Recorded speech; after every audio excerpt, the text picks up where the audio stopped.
Hello, my name is Victor Bourdon with VBCNC Routers. Today we're going to show you how to make custom shapes from the standard shapes that are built into Cut 2D. The shape we're going to make today is a half circle taken from the circle vector in Cut 2D. This is how the final shape will look once we're finished with this tutorial. We're going to start off with our work area of 14 inches by 14 inches. From there we're going to create two circle vectors. One of the vectors is going to be 10 inches in diameter, and the second vector is going to be 12 inches in diameter. Now we're going to close that box. At this point we're going to head and center the two circles, so we'll select both of them and choose our alignment vector of center in material. We'll deselect the two circles and now select the outer circle, and we will choose our node editing arrow here. Notice the nodes all around the circle. You can right-click on the first node and select Cut Vector. We'll right-click on the node on the opposite side and select Cut Vector. Back to our selection arrow.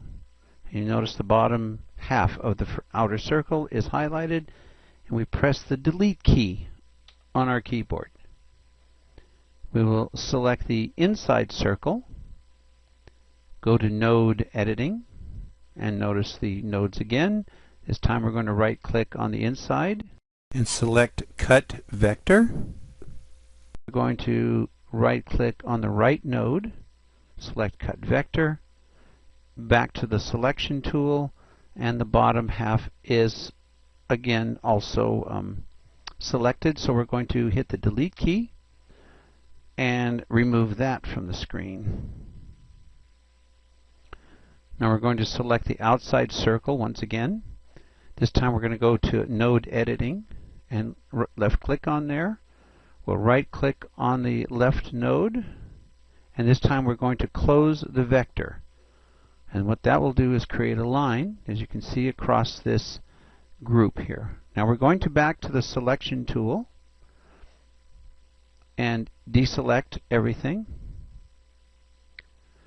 We're going to select the line and the outside circle.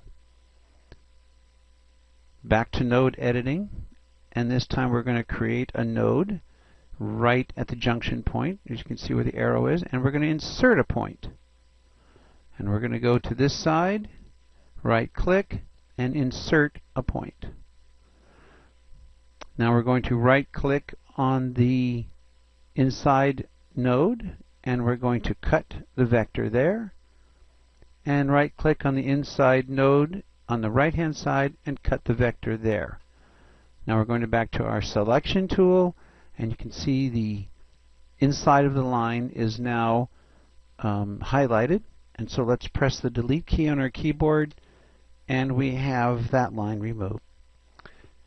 At this point it's a good idea to group your selected vectors together. If you'll notice, if you click on anywhere on these vectors, this is independent of the outer circle. The inner circle is independent. We don't want that. We want them to be together. So we're going to make sure we've selected the whole new vector here, and then we're going to go to Group Selected Vectors and click on that. You notice a solid pink line at that point. From this point now you can do anything you want with this. You can make a pocket, do a profile. We'll go ahead and do a profile. We've already set up our material, so we'll select a profile, and we're going to cut this piece out. And we're going to do it on the line, and we're going to go ahead and calculate that now. And as you can see, it generated our tool path for this part. If you want to run your preview, you can. And there's your preview toolpath, and it lets us see the part as it's going to look when it's cut out. And this ends the tutorial.